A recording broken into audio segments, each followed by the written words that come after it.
people who don't know what to do when it comes to where they're supposed to go. That's really, it actually comes from the Lord Merchant's Parade in the old city when the various guilds couldn't decide how to line up who was at 6 and who was at 7. So, I mean, I could cover the riots in Philadelphia and the violence in Philadelphia last night, which was massive. I could go to the Wall Street Journal editorial about that. I could talk about my own Washington Post op-ed on the new Supreme Court and property rights.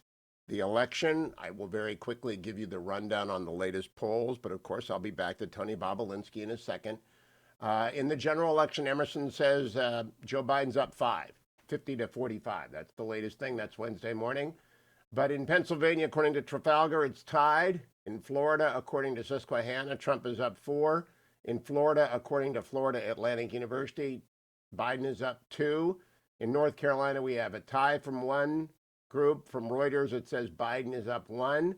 I mean, that's what you get all across the country. And yesterday, both the president and Senator Harris were in Las Vegas.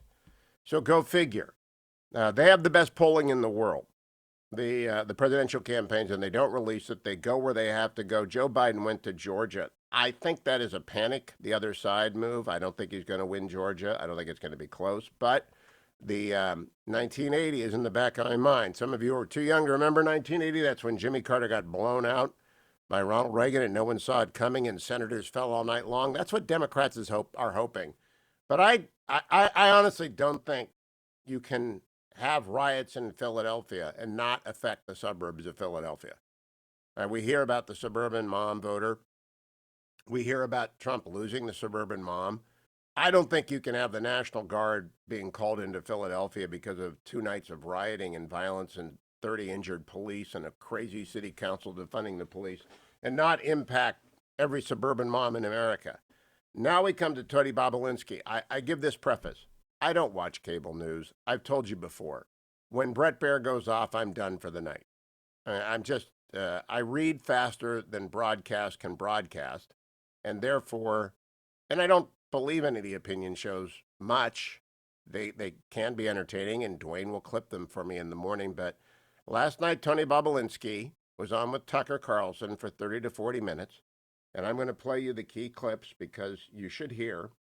I am going to tell you, though, that the media should be covering this story. By the media, I mean center media, right-wing media, left-wing media, exactly as they covered Russia, the Steele dossier hoax. All the Mother Jones people should be as attracted to the idea of foreign influence on Biden as they were to foreign influence on Trump. Now, there was no foreign influence on Trump. It's totally discredited. And everyone who bid on that is deeply embarrassed, and they go about their business attempting to pretend they did something other than chase Russia for 3 years. But I credited all those stories. I followed them. I reported them. I said, wait for the special counsel. And now I am just mystified by the somersaults people are doing and the pretzels into which they are tying themselves to avoid talking about the obvious elephant in the room named Tony Bobolinsky. Here he is telling Tucker Carlson last night that Hunter Biden and Joe Biden were tied at the hip about Hunter's businesses and that Joe knew. Cut number 26. What I was doing with his family's name in the Chinese CFC.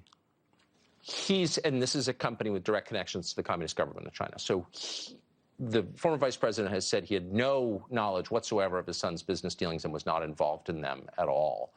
But this sounds like direct involvement in them. Yeah, that's a blatant lie. When he states that, that is a blatant lie. Obviously, the world's aware that I attended the debate last Thursday. And in that debate, he made a specific statement around questions around this from the president.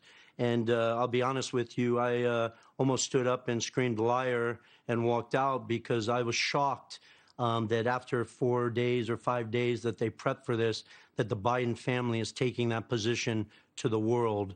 And once again, I'm irrelevant in this discussion. I just was brought in to run this company and have been exposed to all of this fact.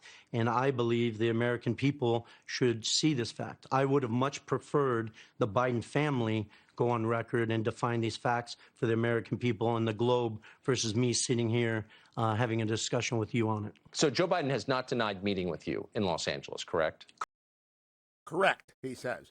Now, you're about to hear a term, plausible deniability, which is known to everyone who knows the history of Watergate. I'm the president of the Nixon Foundation. We cover it at the Nixon Library in Yorba Linda. Everybody knows plausible deniability is a term that is used in government to make sure that the principal does not get spattered with the consequences of anything that gets done following his or her decision.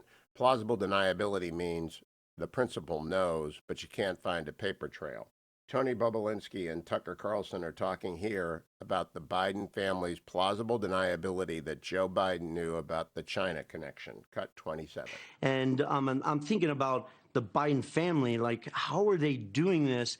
I know Joe decided not to run in 2016, but what if he ran in the future? Aren't they taking political risk or headline risk?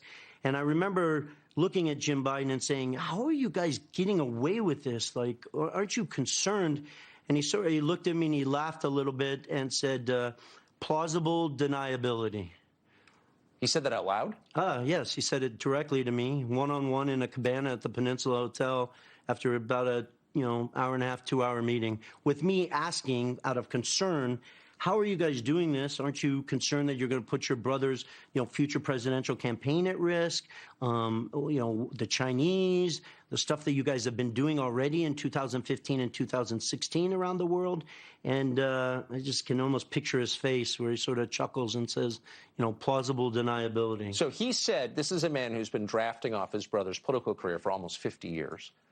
He said to your face, essentially, we're lying about it.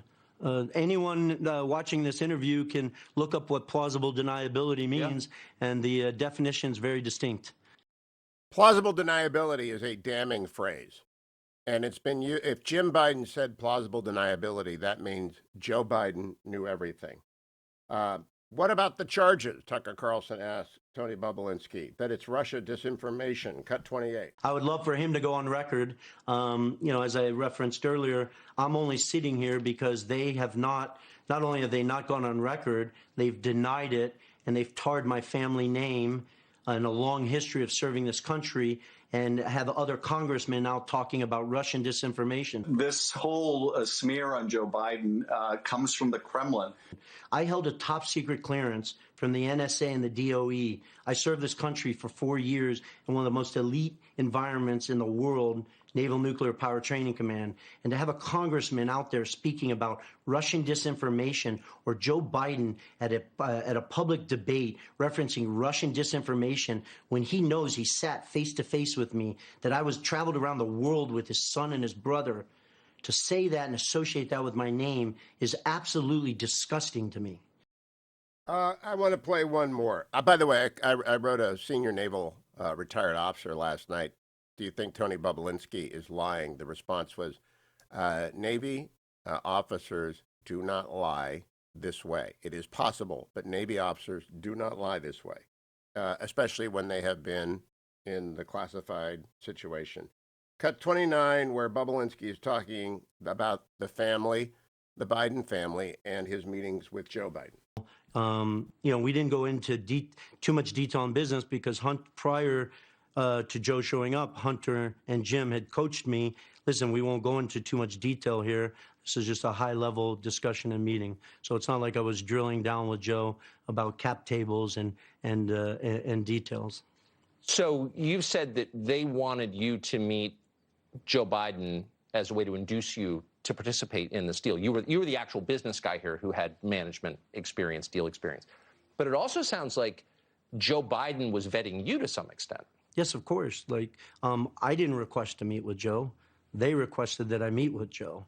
And, he's putting his, and Hunter says this in writing, it was referenced multiple times, they were putting their entire family legacy on the line. They knew exactly what they were doing. They were dealing with a Chinese-owned, enterprise run by Chairman Yi, CFC, that had strong financial support and political support from the Chinese Communist Party. That's how it was presented to me. That's not my own words. That's how they presented it to me and read me in on it.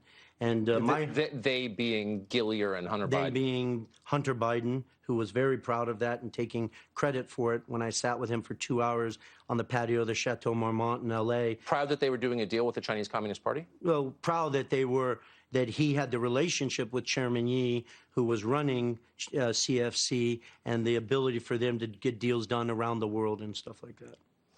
You've seen a number of journalists, reporters covering the story, including some who should know better, declare. We have lots more of Tony Bobolinsky last night, the plausible deniability. And every reporter who is not talking about this today is not a reporter. Stay tuned.